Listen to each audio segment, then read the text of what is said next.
Hey everybody, welcome to this episode of Think Business Live. Looking forward to having Jordan Edwards on again. Jordan, it's great to see you. Always excited about talking about your latest book, Business Jiu-Jitsu. You know, you've been on the show multiple times, and we've talked about. Oh, good, I like it. I like it.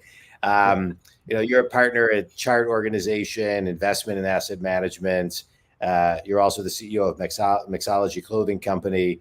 But this book and we've talked a lot about your passion for jujitsu and frankly everybody I know. I have I would say I have no regrets in life. But one thing I wish that I would have done 20 years ago is get involved in jujitsu, because everybody who I talk to who does jujitsu, there seems to be this energetic alignment, and it's physical and spiritual. It's like everything that I love is all kind of wrapped up, I feel like, in jujitsu. And so before we get started to talk about your book, Business Jiu-Jitsu, Discover the Entrepreneur's Path Through the Wisdom of Jiu-Jitsu, can you just talk about kind of the spiritual connection of what jiu-jitsu and why it has such a following? Yeah. Well, first of all, thank you for having me back on. It's always great to see you. Just so grateful for our friendship and everything that you've done for me over the years. Jiu-jitsu is a martial art that is rare and unique amongst other martial arts. It's not the only metaphorical tool for life, but there is an aspect of training jiu-jitsu that is unlike almost any other martial art, and that is this concept of submission, that you're submitting to another person that's better than you. So we call that like a tap. You tap out.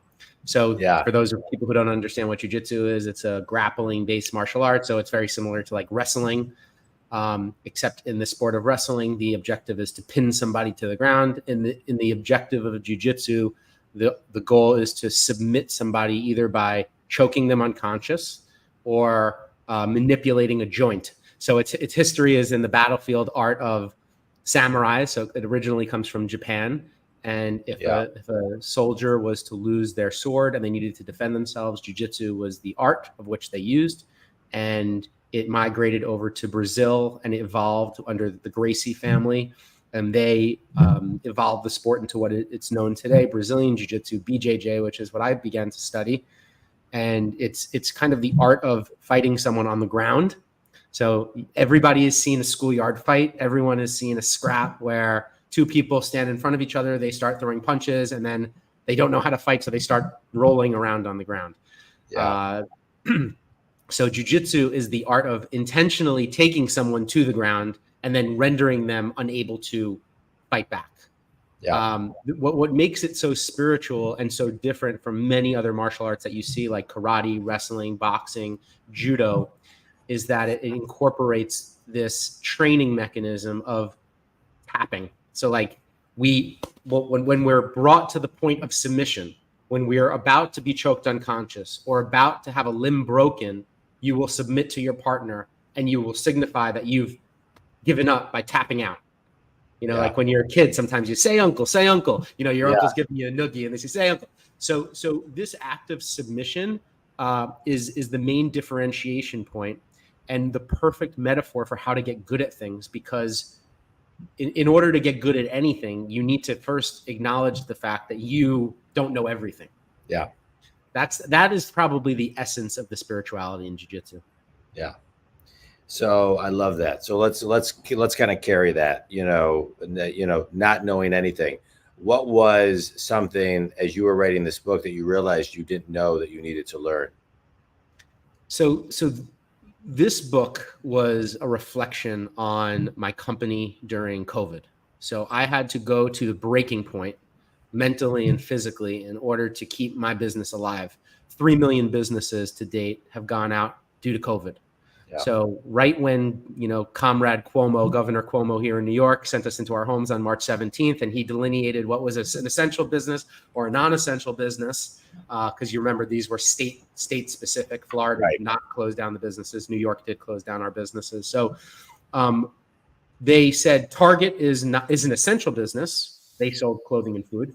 Mixology sold clothing. We were unessential. And so I had to furlough 170 employees. I had 9 stores at the time. I had to close down all 9 of my stores. And I began from that moment being sent home. I had to begin to make rapid decisions. And so what this book does is it explores those decisions. Now, I only knew how to make the right decisions at that moment because for the preceding 12 years before that of running my businesses, I had made so many bad decisions before. Yeah. And so what I did through the process of writing this book was I explored those decisions. So the very first thing I did when they sent us home was I had to furlough all these people. I had to create a strategic plan. I had to call my bankers, my landlords. And when I was talking to, so as a commercial, so that's my role as the CEO of Mixology, a fashion business. In my other life, you mentioned Chart Organization, where I'm a commercial landlord. I have 400 commercial tenants in 10 states around the country and Canada. And even 6 months or a year later, I would be working with businesses as my tenants who still hadn't taken the step that I knew how to take on day one. Yeah. And so I did a very close examination of how I knew how to do these things. Why was it that when immediately, within seconds of the governor making this announcement, did I go directly into action? And it was muscle memory. And so what I do is I flash back in the book to the times where I learned the lesson the hard way, where I didn't know what to do. So Hurricane Sandy in 2012, times when I was in college, failed friend relationships and girlfriend relationships. And I explore each one of those things to show the reader, hey, I have messed up so many times. Now, the reason why that's pertinent to jiu-jitsu is because in jiu-jitsu, I have tapped millions of times. I have failed so many times. Every night is a lesson in jiu-jitsu. And so that's what it was. I explore those lessons. Yeah. All right, so let's dive into that for a second, as far as, lessons learned and muscle memory, but also, take them real time to real time issues. Because I read a book like 30 years ago. It was called Living Your Yoga.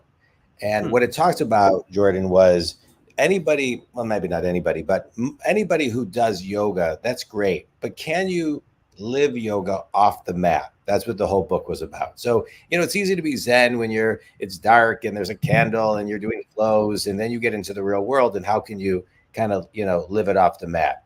And so when you're talking about living jujitsu, tapping into lessons learned, muscle memory from tapping out, on the mat, how do you then in real time tap into the muscle memory, the intuition, while taking in the current set of indicators?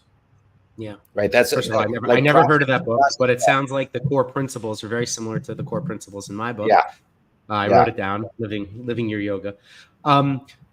So one of the things that we often say in training for martial arts is that you don't rise to the level of your expectations, you fall to your level of training. So what that means is that when the shit hits the fan, or an attacker comes from around a dark corner, a hurricane hits, a recession comes, however you've been operating is what you're going to do when the rubber meets the pavement. And so you can't decide to just begin living your yoga if you haven't been deeply practicing the yoga and internalizing the messages.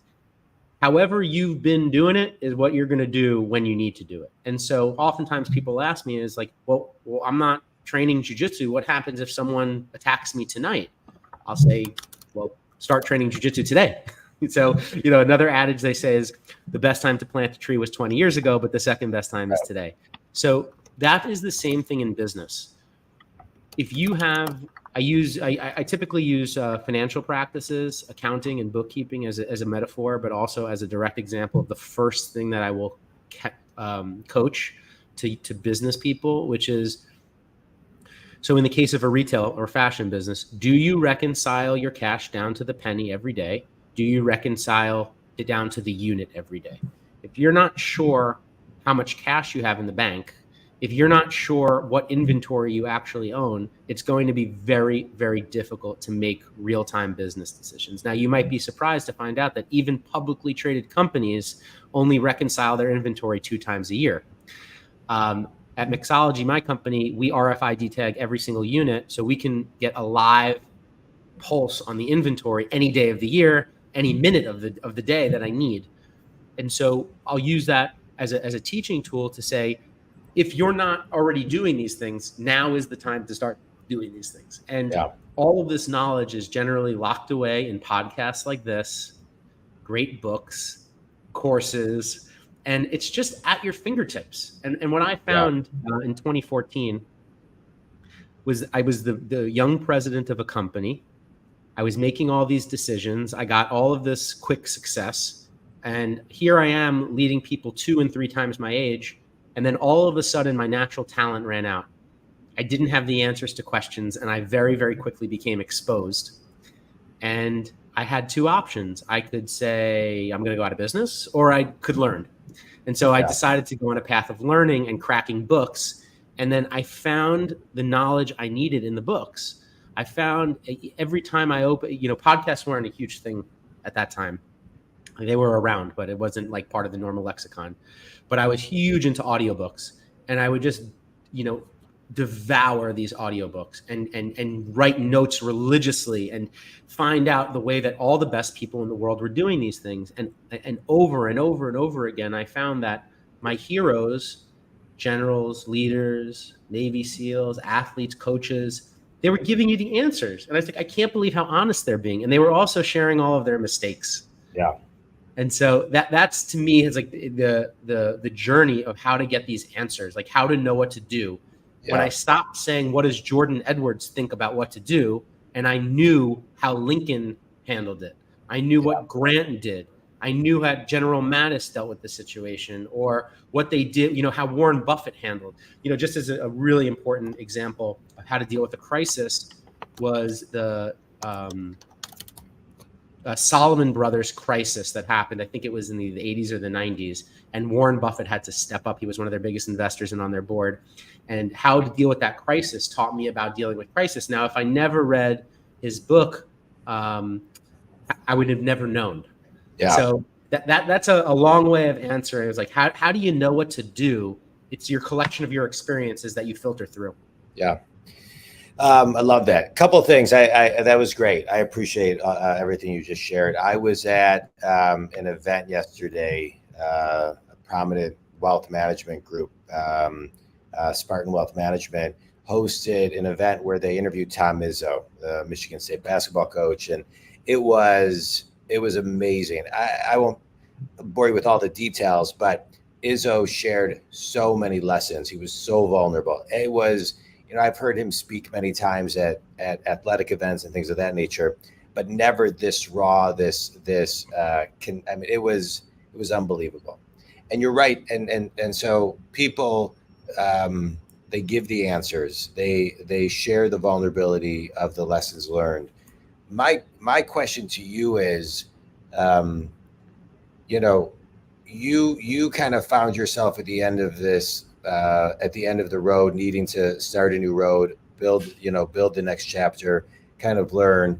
And so what's your philosophy on, you are where you are, you are where you're supposed to be, and then let the universe kind of like guide you to what's next, right? Versus taking that next step unknowingly. Like, how do you listen to kind of, how do you listen to what guides you?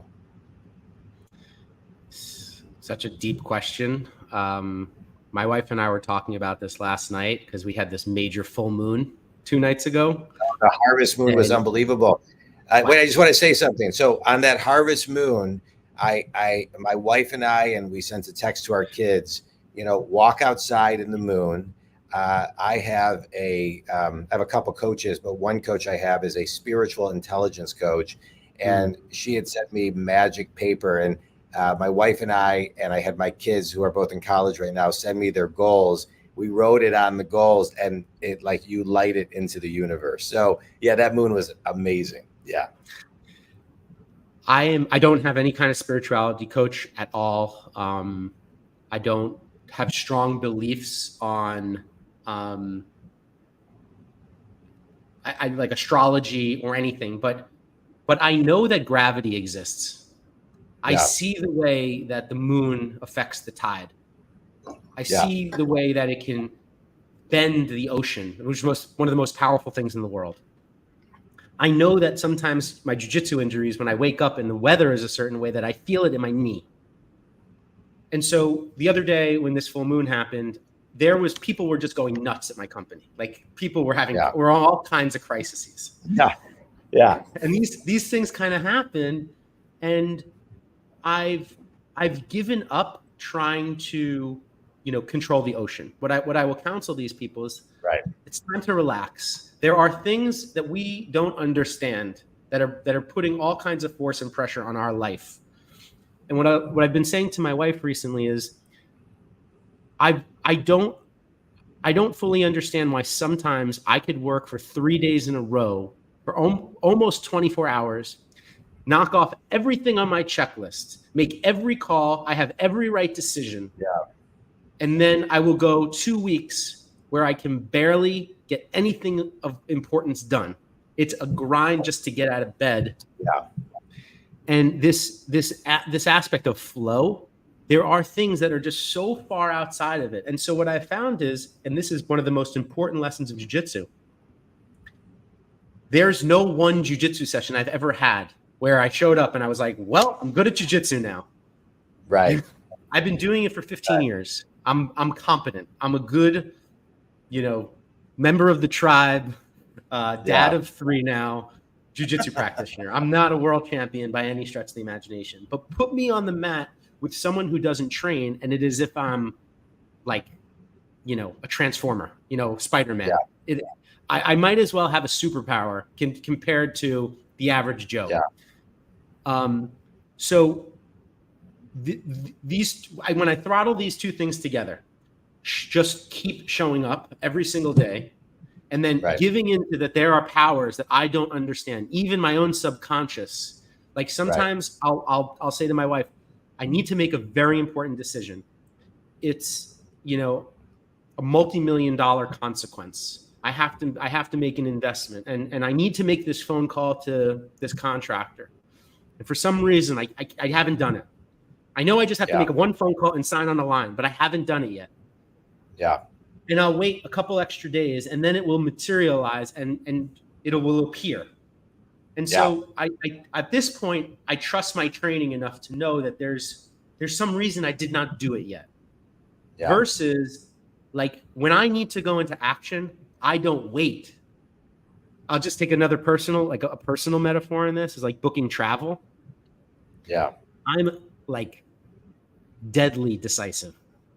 If I need to book a trip, it's already booked. I'm not like scrolling flights and endlessly looking. I go, I book. I don't care about the point value. I don't care about the cost. If I have a business trip and I got to get there, it's about the first flight out in the morning, not the least. So I'm deadly decisive in business. But there are these times where I don't know. And on your question about spirituality, I just chalk it up to like Hashem, like a bigger power. There's something that I don't understand, whether it's the moon, the gravity, God. I don't fully get it. But if I just keep showing up every day to kick ass and work really hard, I found that I keep winning. I feel the same way about that. And one thing that, I talk to a lot of my clients about this. A lot of times I'll ask them like, hey, what's the goal of a goal? And nobody can really answer the question. And I say it in small groups, large groups, and people give answers, but what they really don't get is that the goal of a goal is the process. The process is the goal. And so because the process is the goal, where people get it wrong is, to your point, if you don't keep showing up every day, then the goal A, can't get accomplished, and B, if you show up every day, the goal is typically usually bigger than you could possibly imagine because most people don't show up every day. So the compounding of consistency and showing up every day, which is, I would think, very consistent with what you're saying about not only jiu-jitsu, but any type of martial arts. Yes. Yeah. And so when you look at your process, I do address this very closely in the book because it is a really important part. Eastern traditions, they have a term, Japanese kaizen. It means daily improvement for the better, continuous improvement. And I explore that subject, and then I also explore two parts of this. But one, I talk about fear and failure, and I talk about the fear of finishing. And then that's earlier in the book. And then toward the end of the book, I think it's the second to last chapter, I have a chapter called Finishing Principles. And what I say is, by the time you get to this point in the book, I said, if you're even considering finishing principles, like how to become a better finisher, you are a very rare and very special person, because almost nobody starts. And so being able to talk to other people about closing deals, finishing fights, having, buying a home in this day and age is becoming more and more rare. Like, being someone who finishes is very, very rare. And when you talk to the average person about the principles of finishing, it goes straight over most people's head. Yeah. And what I talk about in the book is that, and I think this is very similar to where you were going, is like, what's a goal is a goal. Is like, finishing and starting are very close to each other on the circle. Yeah. Because one of the reasons why most people can't finish is because they know they have to start again.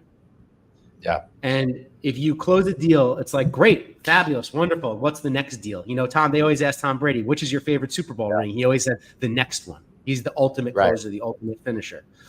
And so these two concepts of having a goal, you probably know, because I know of your incredibly successful background and all your, your success in real estate and coaching. But so often when I'm working with someone, an employee or a vendor or a contractor, a GC, you get to the end of a job and everyone's freaking out. Yeah. And you'd think, don't they want to finish this job?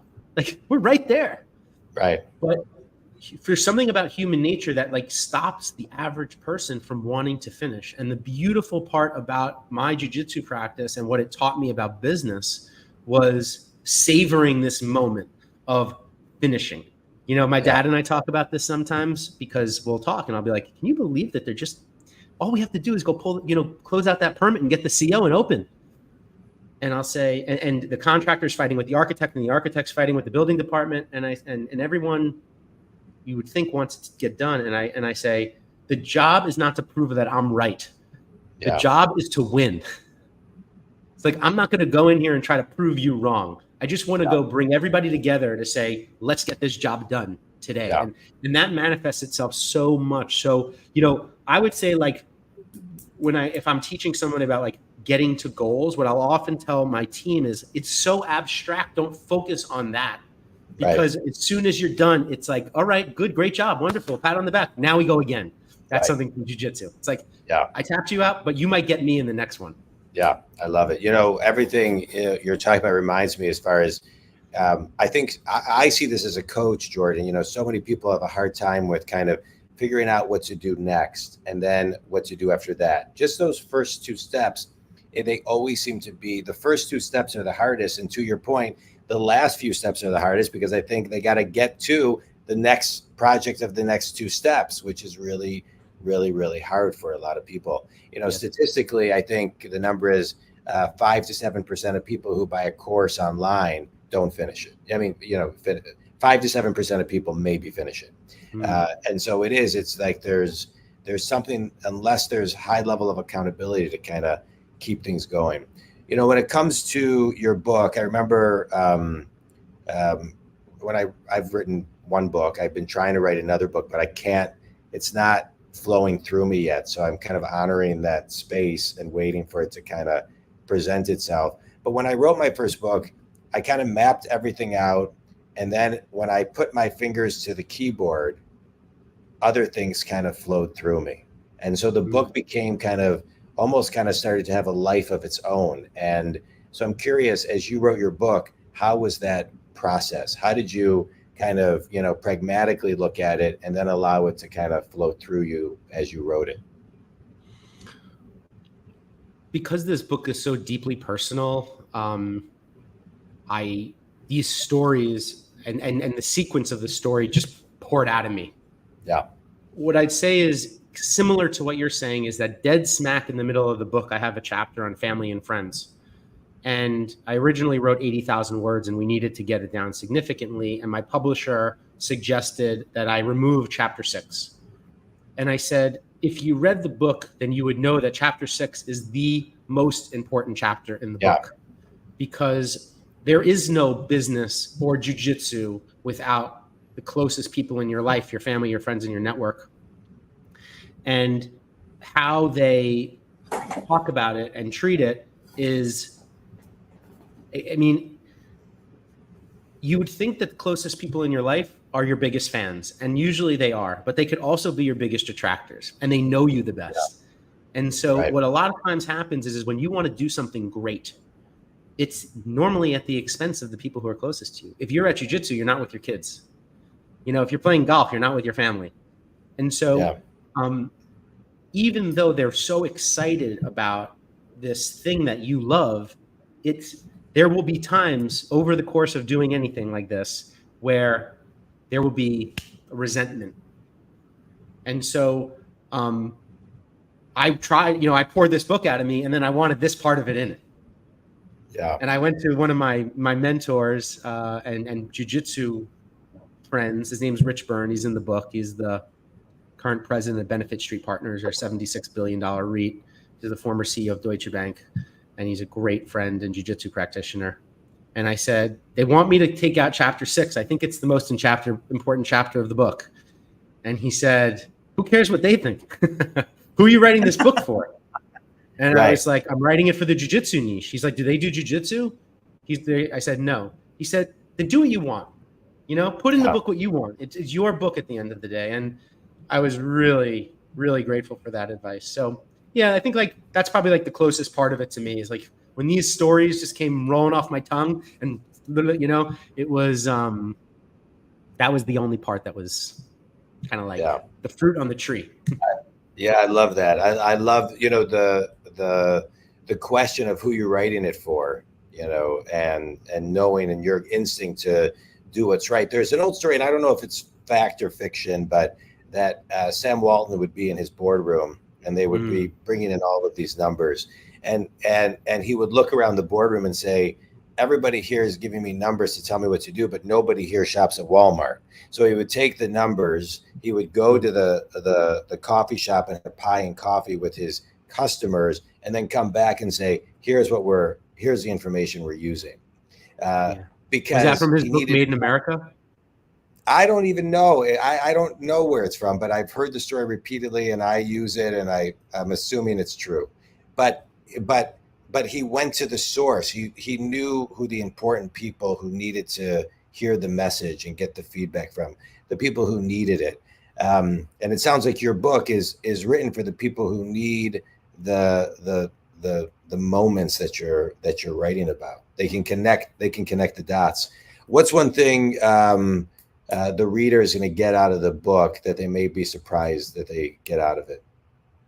I've been hearing over and over again that it's not just for the jiu-jitsu community, that I've had a lot of people now, my mom, my aunt, my friends, family, employees, and I guess I didn't make this a jiu-jitsu manual by any stretch. Most of what the jiu-jitsu is principles. There are metaphors and stories, there's anecdotes, but I think that this is just a book for business people, or certainly for entrepreneurs, but anybody who wants to learn about, learning from their mistakes and struggle and decision making. So I was kind of surprised about that. My publisher said the same thing to me after their first read. They're like, we think you should cast a wider net, go after more of a bigger audience. And so I definitely been thinking about that, but I really did write this for my teammates, because for over the years, this whole project started because after training, my teammates would come up to me and they'd have a business idea. I want to start a t-shirt business. I want to flip a house. I want to buy a 2-family home. I'm in law enforcement, but I want to be in fashion. And we would always talk about it. but they didn't know anything about business. So we would talk about it through the lens of jiu-jitsu. And I would be like, well, you got to do it like this. Like, the print. And so that was really who I was speaking to. But it's been really exciting to hear people that are in my life and in all corners of my life reach out to me. I read your book, and then they want to talk to me about it. Yeah. Yeah. It's cool. That's cool. I'm happy for you. That's really exciting. What did you learn about yourself writing the book? So the book became what the book is about. Like, there was like a movie like from the 80s where it was like the movie was about making the movie. I don't remember what it was, but I don't remember either. Halfway through the book, my original publisher went bankrupt, and they had all of the services that I needed to publish a book. Published my first 2 books with them. My book that Dad and I wrote together, This Is It. That's when you and I first met 6 or 7 years ago now. It's crazy. And then my dad's first book, Coming Into Your Own. And I had this manuscript, and I knew that the manuscript was terrible. It was really tempting to just want to walk away from the project at that point. But I knew I had a good book. I knew I had good stories. I knew that the anecdotes were good. The metaphors were good. And so I reassembled my own team of writers and book cover designers and marketers and publicists. And I just went to work. And it took another 1.5 years to get this book out. And when I find the last thing to get done was the cover. And I was at war with my publisher, who was putting a lot of pressure on me to just release a cover that I wasn't passionate about. And I had 3 different book cover artists at the end of the day. And I was really grateful that I didn't pull the trigger on something that I wasn't passionate about, because I promise you, if I didn't love the way that cover came out, I would have not felt comfortable promoting the book. And it would have just been a side hustle that I worked on for 4 years. But when I got this cover back from the designer, I said, it's game time, baby. And I knew that it was validated. Yeah. And so I guess what I would just tell anybody who's listening to this, even if there's 10 people that get to this point and connect, or 100 people, business is so hard. You're going to want to give up so many times. You're going to get tossed around, beat up, thrown out, laughed in your face, mocked behind your back, mocked to your face. People are going to tell you you're cheap. People are going to tell you don't know what you're talking about. You don't have any experience. And the only difference between the people who actually do something great, whether it's start a business or write a book or go fight in a tournament, is that they win with all that, despite that. That's what I was also saying about chapter 6 with the family and friends, is like, it doesn't matter what anybody says to you. You have to just win. You have to go out and just make it happen no matter what. I love it. Like a gladiator you mentioned earlier. I love it. All right, quick speed round, Jordan. A book that you've read minus your own that has had a big impact on you as of late. My favorite book of all time is The Art of Learning by Josh Waitzkin. There are principles of that book that are in my book. Most notably, invest in loss, which is essentially learning from your mistakes. He's a Brazilian Jiu-Jitsu black belt, and he was the subject of the movie Searching for Bobby Fischer. So he was a chess champion as a child. That book will teach you more. It will teach you everything you need to know to be successful, in my opinion. All right, good. I've never read that book. I'm going to read it. Thank you. Best piece of wisdom. You talked about your dad. You've written a book. He's written yours. I know you do business together. Best piece of wisdom your dad's ever given you. My dad is chock full of wisdom, but the most incredible part about my dad is that he let me do it myself. He unleashed me to figure it out my way. Yeah. He never micromanaged me. He never told me what to do or how to do it, only how to live, and to do it through the strongest morals of integrity, ethics, never cutting corners, doing it the right way. And I can't tell you how valuable that map has been in order to do things, because you will be faced with wanting to do things the easy way and the cheap way. And that's the most incredible thing he gave me. I love it. Finish the sentence. Last question. Mm-hmm. One thing everybody can do to get started on something that they've been procrastinating, one thing they can do today to get started? First chapter of my first book. It's just start. I mean, Yeah. I wish I could tell you more wisdom. You just literally have to start. You have to get momentum and do it. There's no secret. There's nothing else. Yeah. Start and then don't stop. Yeah. I would say the exact same thing. The only thing I would add to that is create a space and maybe give yourself 5 minutes on your calendar, make an appointment with yourself, and honor that space, and maybe get somebody to hold you accountable if you really can't do it on your own. Jordan, it's always great connecting with you. You too, John. Thank you so much for everything. You're such a good friend, and I've been so grateful for everything you've done for me over the years, and been a great mentor and a great coach. So thank you. Thank you. Well, the book is great things to come. I'm excited for you. I want to extract a couple things from what you said. One in particular, really, because you shared so many things. I'm a business coach, and you know that. But I work with people who are successful and stuck. I get them unstuck, and I love this podcast because the guests get to share so many stories to help people get unstuck. But one thing that I think it will help get unstuck in community is what Jordan talked about earlier, which is putting yourself and growing, knowing where you need to learn and keep on learning, so you can be in a position where you can make rapid decisions. And especially if you are a business owner, there are times to sit on things in a 24-hour rule, but there's also a time to be decisive and make a decision. I find many people have a very difficult time with that. And you can look at leaders who make decisive decisions that end up going very far and building very successful businesses. And in jiu-jitsu, when you're on the mat, I think making a decision is also a very, very important thing. So congratulations on blending your passions and putting it in a book. Think community, if you want to connect with Jordan, tell them where they can connect with you and buy your book. You could go to businessjujitsu.com. Yielding a quick Google search with my name, Jordan Edwards, you'll be able to find me.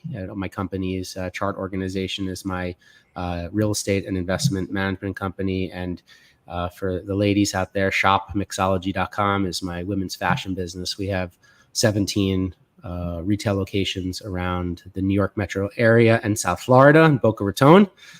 So if you want some fashion, come on in.